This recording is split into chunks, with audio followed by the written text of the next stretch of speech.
ينبغي لجلال وجهه وعظيم سلطانه والصلاة والسلام على من بعث بالشريعة البيضاء محمد وعلى آله وأصحابه وذريته ومن تبعهم بإحسان إلى يوم الدين وبعد. برادر اسلام، حاضر جمعہ، سب سے پہلے بہلوس وحدہ لا شریک کی تمام تعریف اور بڑائی لائق اور زیبا ہے، جس نے ہمیں اشرف المخلوقات بنا کر اس روئے زمین میں اپنی عبادت کے لیے مبعوث فرمایا ہے. اس کے بعد ہمارے آخر نبی محمد رسول اللہ صلی اللہ علیہ وسلم پر امین درود السلام نازل ہو. اللہم صلی علیہ اللہم بارک علیہ. برادر اسلام، آج ہم لوگ محرم کے مہینے سے گزر رہے ہیں اور کچھ ہی دن باقی رہ گئے اس مہینہ کے ختم ہونے کو ہے. اسی مہینے سے اسلامی تاریخ کا آغاز کیا گیا تھا. اللہ کے رسول صلی اللہ علیہ وسلم مینا میں حجۃ الوداع میں مینا میں آپ نے ہجرت کی نیت کر چکے تھے. ذی الحجہ کے مہینے میں چند دن باقی تھے، لیکن آپ عملی طور پر ہجرت ربیع الاول مہینے میں کیے ہیں. اس کی توجیہ محدث نظام علماء اسلام نے یہ کیا ہے کہ اللہ کے رسول ذی الحجہ ہی میں نیت کر چکے تھے ہجرت کی نیت. تو ہجرت کی نیت کے اعتبار سے پہلا سال پہلا مہینہ محرم کا ہوتا ہے. قصر کو چھوڑ کر ذی الحجہ کے قصر کو چھوڑ دیے تو پہلا مہینہ کی نیت جو کیے تھے وہ محرم کا مہینہ تھا. اور عملی طور پر آپ کو جب اجازت ملی اللہ کی طرف سے ہجرت کی اجازت ملی وہ ہے محرم کے مہینے میں. اور آپ ہجرت کا کیا مفہوم اور معنی ہے؟ حجر یحجرو کے معنی ہوتا ہے چھوڑ دینا، یا تو گناہوں کو چھوڑنا یا ایک جگہ کو چھوڑ کر دوسری جگہ میں چلا جانا ایمان کو بچانے کے لیے، اسلام کو بچانے کے لیے، اسلام کی سربلندی بلندی کے لیے. تو یہ ہے ہجرت کا مفہوم کہ ایک جگہ سے کفرستان سے ظلم و زیادتی کی جگہ سے نکل کے چلا جائے اچھی جگہ میں، مسلمانوں کے شہر میں، مسلمانوں کی پناہ میں، اللہ کی پناہ میں. رسول اللہ صلی اللہ علیہ وسلم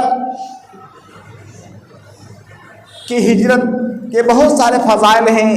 اس سے روزی میں برکت ہوتی ہے، جنت ملتی ہے، گناہیں معاف ہوتی ہیں. حدیثوں میں آتا ہے کہ یہ ہجرت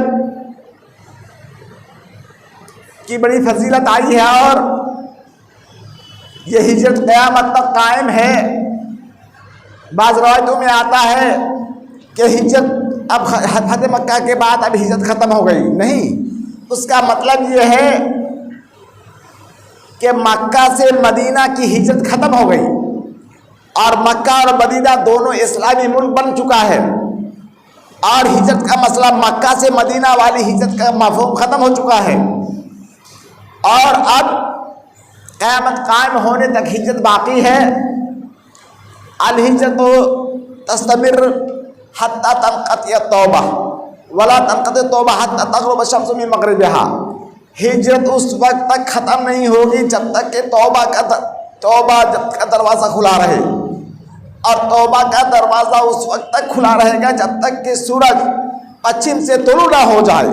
جب پچھم سے سورج طلوع ہو جائے گا، قیامت کی بڑی علامت ہو جائے گی، تب توبہ کا دروازہ بند ہوگا اور ہجرت کا دروازہ بند ہوگا. تو ہجرت کرنا، ایک جگہ سے دوسری جگہ میں چلے جانا، اپنا ایمان، اپنی عزت، مال کی حفاظت کے لیے، اس کو کہتے ہیں ہجرت. اس طریقے سے قیامت تک باقی رہے گی. اور یہ ہجرت رسول اللہ صلی اللہ علیہ وسلم کی زندگی میں مکہ میں جب موجود تھے تو اسی وقت شروع ہو چکا تھا. چنانچہ 12 آدمی اور کچھ عورتیں مل کر حبشہ کے طرف ہجرت کیے. حبشہ کے طرف پہلی ہجرت کیے. وہاں کا بادشاہ نجاشی بادشاہ نصارہ تھا اور ان کو معلوم تھا کہ ایسے آخر نبی ایک آئیں گے اور اسلام کے بارے میں سب کے بارے میں ان کو علم تھا. جب یہ لوگ گئے تو ان لوگوں کی بڑی خاطر تواضع کیے اور وہ لوگ حبشہ میں پرسکون زندگی گزارنے لگے. اتنے میں ایک غلط خبر ہو گئی کہ مکہ میں تمام مکہ والے مسلمان ہو چکے ہیں، اب مکہ کی حالت اچھی ہو گئی ہے. تو پھر وہ لوگ دوبارہ مکہ واپس آ گئے، لیکن دیکھتے ہیں کہ وہ خبر غلط تھی اور مکہ کی حالت اور خراب ہے. چنانچہ دوبارہ 70 سے کچھ زائد آدمی اور کچھ عورتیں حبشہ کا دوبارہ ہجرت کیے اور چلے گئے اور ان کے سکون سے رہنے لگے. اور فتح خیبر کے سال آپ لوگ ہجرت والے حبشہ کی طرف سے کرنے والے حبشہ سے ڈائریکٹ مدینہ آئے. تو اس طریقے سے ہجرت کا آغاز ہوا. اور ہجرت کا آغاز ہونے سے پہلے ایک اہم واقعہ کہ مدینہ والے 6 آدمی تقریباً آیا اور عقبہ اولا میں 12 آدمی یعنی عقبہ کے مقام میں آپ سے بیعت کی اور آپ کو مدینہ آنے کی دعوت دی کہ ہم آپ کی حفاظت کریں گے اور آپ کی بات سنیں گے، خوشی میں اور غم میں، تنگی میں، فراخی میں ہم آپ کا ساتھ دیں گے. اس کے بعد دوسرا سال جب ہوا تو پھر 70 آدمی آئے، 72 آدمی عقبہ اولا ثانیہ میں آپ سے بیعت کیے اور آپ نے ہجرت کا پختہ ارادہ کر لیا اور ربیع الاول میں جا کے ہجرت کیے. اس وقت عباس رضی اللہ تعالیٰ عنہ آپ کے چچا کافر تھے، لیکن کافر ہونے کے باوجود اپنے رشتہ داروں کو نبھانے کے لیے، اپنا رشتہ نبھانے کے لیے اللہ کے رسول صلی اللہ علیہ وسلم کی حفاظت میں ہمہ وقت لگے رہتے تھے. تو اتنے میں آپ نے کہا کہ اے مدینہ والو، تم لوگ جانتے ہو محمد صلی اللہ علیہ وسلم کا کیا مقام ہے ہمارے بیچ میں، ہم اس کی حفاظت کرتے ہیں. اگر تم لوگوں کی طاقت ہے ان کو حفاظت کرنے کی تب ان کو جانے کی اجازت ہے، ورنہ ہم اس کے لیے کافی ہیں. مکہ میں ہم اس کی حفاظت کریں گے اور وہ مکہ ہی میں رہیں گے. چنانچہ آپ نے ایک سفیر کو بھیجا، مصعب بن عمیر کو، مدینہ کے اندر سفیر بھیجے جو ہر گھر میں دعوت تبلیغ کا کام کیے اور ایک بہت بڑی جماعت مدینہ میں مسلمان ہو گئے. اور وہ تمام کے تمام اللہ کے رسول صلی اللہ علیہ وسلم کیا انتظار کر رہے تھے کہ کب آئیں گے اور ہم لوگ ان کے سر میں تاج پہنائیں گے اور مدینہ ایک اسلامی اسٹیٹ بنے گا. چنانچہ آپ ہجرت کا کام شروع ہو گیا. آپ کی زندگی میں عام اعلان ہو گیا کہ اگر کوئی مدینہ جانا چاہتا ہے تو جانے لگے. آپ نے پختہ ارادہ کر لیا لیکن کسی سے ظاہر نہیں کیا. انتظار میں تھے کہ کب اللہ کی طرف سے ہم کو خصوصی اجازت ملے گی تب ہم ہجرت کریں گے. تو اب مکہ ہی میں ٹھہرے رہے. اتنے میں صحابہ کے ایک کے بعد دیگرے مدینہ ہجرت کرتے رہے. اور ہجرت کے آغاز کے بعد آپ قریش دار الندوہ جو قریش کی پارلیمنٹ تھی اس میں ایک میٹنگ ہوئی کہ اب ہم کیا کریں. باہر اسلام پھیل رہا ہے، مکہ میں اسلام پھیل رہا ہے، اس محمد کا کام کیسے کیا جائے. تو تمام عرب قریش کے قبائل دار الندوہ میں اپنی پارلیمنٹ میں جمع ہوئی. جمع ہونے کے بعد یہ رائے ہوئی اور اس میں ایک شیطان ابلیس بھی شیخ نجدی کی شکل میں آیا اور اسے پوچھا گیا کہ آپ کون ہیں؟ کہ میں نجد کا ایک شیخ ہوں. اللہ آپ لوگ اہم فیصلہ کرنے جا رہے ہیں، اس میں بھی میں کوئی رائے دے سکتا ہوں تو دوں گا، میں آپ لوگوں کی حمایت میں آیا ہوں. تو کہ آئیے بیٹھیے. تو یہ شیطان ابلیس بھی بیٹھ گیا اس اجتماع میں، اس میٹنگ میں. اور بعض لوگوں نے بعض رائے پیش کیے جو یہ ابلیس اور نجدی شیخ انکار کرتے رہے، یعنی کسی نے کہا کہ ان کو مکہ سے باہر بھگا دیا جائے اور مکہ کو پاک کر دیا جائے اس سے، بعض لوگوں نے کہا نہیں اس کو گھر میں بند کر دیا جائے اور اس کی موت کا انتظار کیا جائے، یہاں تک کہ ابلیس نے کہا کہ یہ بھی رائے صحیح نہیں ہے۔ پھر یہ ایک رائے آیا ابو جہل کی طرف سے کہ ہم تمام عرب قبائل کے ہر قبیلے کے ایک ایک جوان تلوار لے کر ننگی تلوار لے کر کے ان کا گھر کا محاصرہ کر کے ان کو قتل کر دے گا، اور بنی عبد مناف رسول کے خاندان مقابلہ نہیں کر پائیں گے، سب سے مقابلہ نہیں کر پائیں گے اور دیت لینے پر راضی ہو جائیں گے۔ تو شیخ مسیح نے کہا کہ ہاں یہ اچھی رائے ہے، اس پر بات طے ہوئی۔ اس کے بعد طے ہونے کے بعد پارلیمنٹ اور دارالمدینہ میں جو پاس ہوا اس کے مطابق ہر قبیلہ کا ایک جوان تلوار لے کر کے آپ کے گھر میں آپ کے گھر کو گھراؤ کر لیا شام میں۔ اتنے میں جبریل علیہ السلام کے ذریعے سے آپ کو کافروں کی پوری تدبیر اور سازش کے بارے میں بتلا دی گئی، آپ کو اجازت مل گئی، ہجرت کی اجازت مل گئی۔ آپ ظہر کے وقت حضرت ابو بکر رضی اللہ تعالیٰ عنہ کے گھر میں تشریف لاتے ہیں اور کہتے ہیں ابو بکر مجھے ہجرت کی اجازت مل گئی ہے۔ تو آپ نے کہا کیا میں بھی آپ کے ساتھ رہوں؟ کہاں آپ تم بھی میرے ساتھ رہو گے؟ چنانچہ حضرت ابو بکر رضی اللہ تعالیٰ عنہ بہت زیادہ خوش ہوئے اور خوشی کا اظہار کیے اور 2 سواری تیار کیے، ایک آپ کے لیے اور ابو بکر کے لیے۔ چنانچہ آپ جب ظہر کے وقت آئے اور اس وقت کبھی بھی آپ نہیں جاتے تھے ان کے گھر میں، ابو بکر نے کہا کہ کوئی ضرور معاملہ ہوگا، تو آپ نے ہجرت کا معاملہ کا اظہار کیا کہ ہجرت کی اجازت مجھے مل گئی ہے۔ اس کے بعد آپ تیار ہو جاتے ہیں اور حضرت علی رضی اللہ تعالیٰ عنہ کو کہتے ہیں کہ دیکھو آج رات تم میرے بستر میں سونا، تم کو کوئی بھی ذرہ برابر نقصان نہیں پہنچا پائے گا، تم بستر میں سونا۔ اور اسی رات کو اللہ کے رسول صلی اللہ علیہ وسلم ایک مٹھی مٹی لے کر ایسے چھڑکے اور تمام کے سروں میں وہ مٹی گر گئی اللہ کے حکم سے، اور تمام کے تمام کی آنکھوں کی روشنی ختم ہو گئی، کوئی بھی آپ کو دیکھ نہیں سکے۔ آپ نکل گئے، حضرت ابو بکر اور عمر یمن کے راستے غار ثور میں جا کر کے پناہ لیتے ہیں۔ جب غار ثور میں پناہ لیتے ہیں تو حضرت ابو بکر کا بیٹا عبداللہ دن بھر کی خبر لاتے ہیں آپ کے پاس رات میں، اور قریش کے ساتھ رہتے ہیں اور دن بھر کی خبر لاتے ہیں۔ چنانچہ آپ غار حرا میں آرام فرمائے، 3 رات تک غار حرا میں ابو بکر کے ساتھ چھپے رہے۔ جب غار حرا میں آئے، اندھیرا کا وقت، اندھیرا تھا، اللہ کے رسول صلی اللہ علیہ وسلم باہر کھڑے رہے۔ حضرت ابو بکر جا کر اس کو تیار کیے اور اس کو صاف صفائی کیے۔ ایک سوراخ تھا، اس میں کچھ کپڑا رکھ دیے، اور ایک سوراخ ریح المختوم والے لکھتے ہیں کہ ایک سوراخ سے آپ کو ایک زہریلا سانپ یا کوئی جانور نے ڈس لیا، آپ کے آنکھ سے آنسو جاری ہو گیا، تو آپ نے کہا کیا ہو گیا ہے؟ کسی نے مجھے ڈس لیا ہے پیر میں۔ تو آپ نے اس جگہ اپنا لعاب، اپنا تھوک رکھا، وہ بالکل ٹھیک ہو گئے۔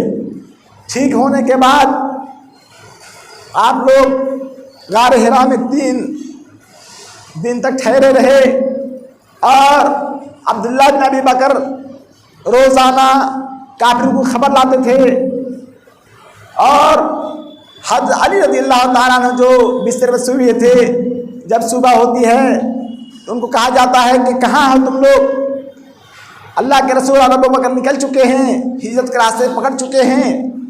چنانچہ وہ لوگ آپ کا مدینہ کا پیچھا کرتے ہیں، مدینہ کے تمام راستوں کو، مکہ کے تمام راستوں میں لگ جا پہرا سخت کر دیتے ہیں، اور حضرت عامر بن فہیرہ حضرت ابو بکر کے غلام روزانہ بکری چراتے تھے، اور رات میں گھر میں لے جاتے تھے، دودھ پلا کر آتے تھے۔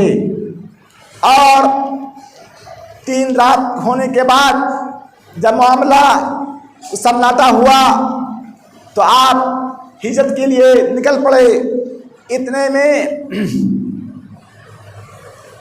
جب نکلے تو ایک شخص آپ لوگوں کو دیکھ لیا اور پہچان لیا.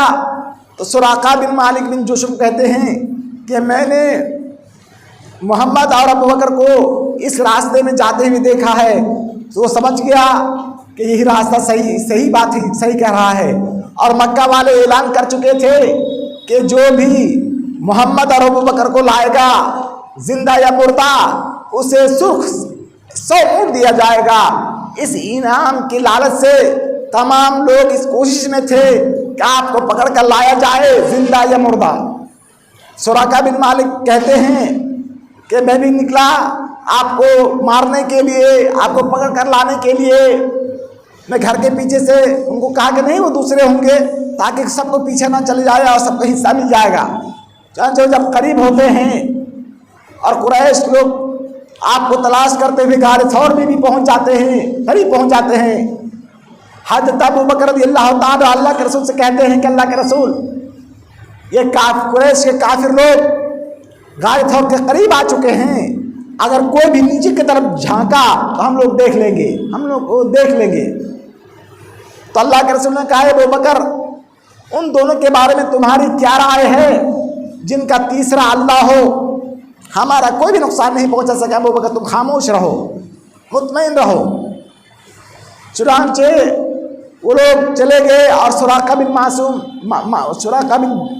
مالک تیر لے کر کے گھوڑا پر سوار ہو کر کے آپ لوگوں کا پیچھا کرتے ہوئے آ جاتے ہیں اور راستے میں ملتے ہیں. اللہ کے رسول صلی اللہ علیہ وسلم نے آپ کے لیے بد دعا کیا، اس کی وجہ سے آپ کے گھوڑا کا پیر دھس گیا اور تیر سے تیر نکالنا چاہا، تیر بھی نہیں مار سکا. چنانچہ وہ کہتے ہیں کہ یہ معاملہ یہ ہے کہ محمد کا معاملہ غالب ہو کر رہے گا، ہم اس کا مقابلہ نہیں کر پائیں گے. چنانچہ ان سے کہتے ہیں کہ اللہ کے رسول آپ مجھے امن دیجئے، میں آپ کو کوئی نقصان نہیں پہنچاؤں گا، اور کچھ آپ چاہتے ہیں تو میں آپ کے لیے کچھ تیار کر کے کچھ سامان دوں. کہ نہیں کسی کی ضرورت نہیں ہے، ہمارے پاس جو سامان ہے وہ کافی ہے، تم کسی کو میرا پیچھے کرنے لینے گانا اور کسی کو خبر مت دینا. چنانچہ وہ آپ کی تائید میں چلے گئے اور سب کو روک دیے کہ نہیں محمد صلی اللہ علیہ وسلم نہیں ہیں، وہ لوگ کوئی دوسرے آدمی تھے. اتنے میں آپ مکہ آپ اور آپ کا غلام عامر بن فہیرہ اور راستہ بتلانے والا عبداللہ بن عریقط کے ساتھ 4 آدمی سفر کے روانہ ہو گئے. راستے میں مختلف آدمی ملتے. حضرت ابوبکر کو اکثر لوگ جانتے تھے، آپ بوڑھے تھے تو کہہ رہے یہ کون ہے؟ کہ یہ راستہ بتلانے والا ہے، یعنی اسلام کی ہدایت دینے والا ہے. توجہ کیے کہ کہیں آپ کا پیچھا نہ کرنے لگے تو یہ راستہ بتلانے والا ہے. چنانچہ آپ لوگ معبد ایک عورت تھی اس کے خیمہ میں گئے. وہاں وہ مسافروں کے لیے کھجور وغیرہ پیش کیا کرتی تھی. تو آپ نے اس سے کھجور کا طلب کیا، پیسہ دے کر خریدنے کے لیے چاہا، کرا نہیں ہے. تو آپ نے پوچھا تمہارے گھر میں یہ بکری ہے، اس کا ہم دودھ دوہیں؟ تو کہہ رہے ہیں اس کے تھن میں کوئی دودھ نہیں ہے، اگر آپ دو سکتے ہیں تو دو لیجئے.